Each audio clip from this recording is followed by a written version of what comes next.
Robai kan daladde wallagatti kan daladde wallagga bahaatti daladde mana barumsaa University Haromaya College of Health and Medical Science asumatti baradde Hararitti baradde amata jaaf walakka baradde asumatti feestu jechaan jira almost Harari wagga 10 akka jiraadhen jira amata 10 akka jiraadhen jira jechuudha bakka Harargee taatee jirte Harargee akkasii amma waan tokko deemu jira beete amma tanaatis ni beeta obboleessa keenya tokko dhukkubsatee obsa Ahmadiin jedhama dhibi sammuutiin qabamee jira nutillee bira deemnee laallee jirra amma tanaatillee wal dubbisnee akkana namni kun wallaanamuu ni danda'a dhibi akkana nu birallee dawaan argamaa jettee nutti himtee jirta mee waa isarraa akkaataa isaa waan viidiyoo dhageeffattee jirtuuf rakkina inni keessa jiru waan hubattee jirtuuf gabaabsiituma mee hordoftoota keenyatti himee ya obsa Ahmadiin ni beeka YouTube'atti beeka roobaa obsa teknoolojii jedhamee yeroo odeeffannoo garaagaraa hawaasaaf kennaa ture nan beeka social media irratti akkuma argeen nama tokko keessaan qunnamee jedheen ture anis maal siite yeroo baay'ee rakkoowwan dhibee sammuudha amma kan inni qabu yeroo baay'ee namoonni dhibee sammuu qabaatanii waan yaala argatutti fakkaata hawaasa keenya biratti kana qofa osoo hin taane dhibeen sammuu yeroo namni tokko qabatu yookiin wanta garaagaraa itti godhu mana yaalaa hin fidanii sadarkaa hamaadhaan erga ga'e booda namoonni baay'een kan isaan miidhamanii kan dhibeen obsaa dhibee sammuu qaba dhibee sana bal'aan dubbachuun hin barbaachisu wanta argee qaba wanta naasu addunyaa mataa isaa keessa jira argitee ta'uu ta'e amma yeroo viidiyoo keessan argaan ture baay'ee isaan delusionii mataa isaa keessa jiran delusion jechuun wanta ati hin argine isaan ni argu kun immoo jeeqamuu keemikaala sammuu keessaa irraan kan ga'e kan dhufudha.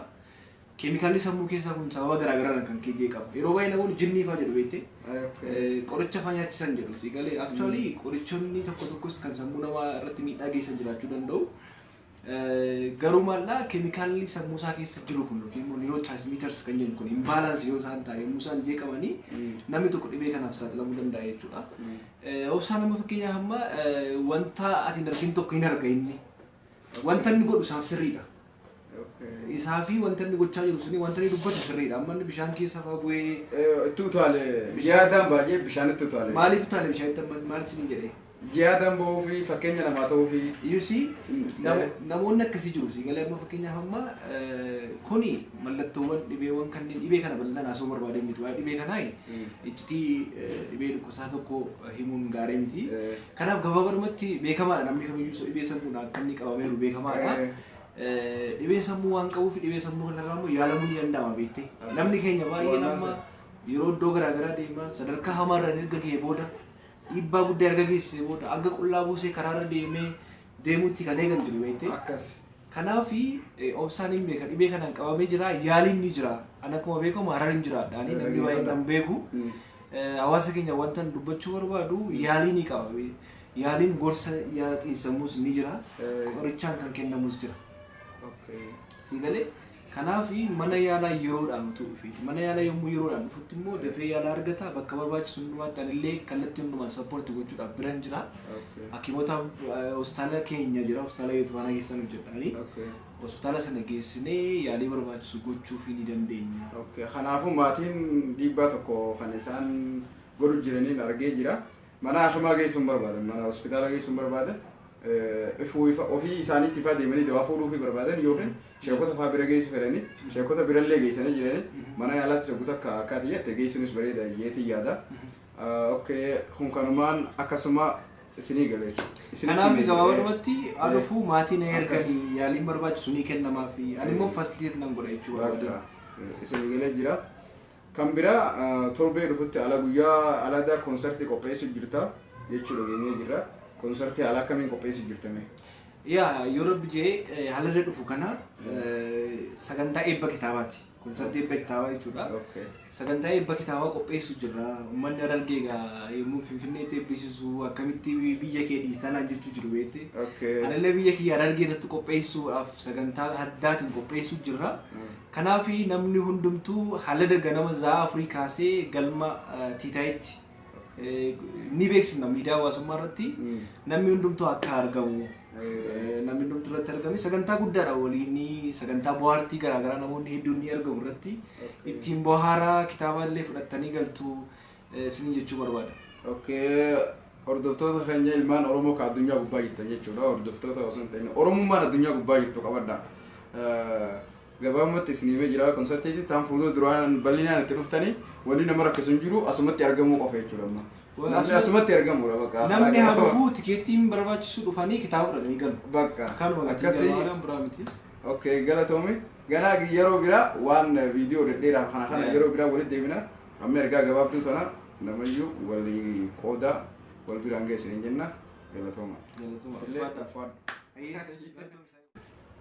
Guddaa galatoomii ani egaa yeroo baay'ee kan hin dhaladhee Wallaggatti kan hin dhaladhee Wallagga Bahaatti hin dhaladhee mana barumsaa Yuunivarsiitii Haromaya College of Health and Medical Science asumatti hin baradhe Hararitti hin baradhe amata jaaf walakkaa baradhe asumatti hafeessitu jechaan jira almost Hararii waggaa 10 akka jiraadheen jira amata 11 jiraadheen jira jechuudha. Bakka Harargee taatee jirte jechuudha. Harargee.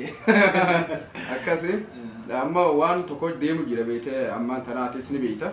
Obboleessa keenya tokko dhukkubsatee Obsaa Ahmadiin jedhama. Dhibee sammuutiin qabamee jira.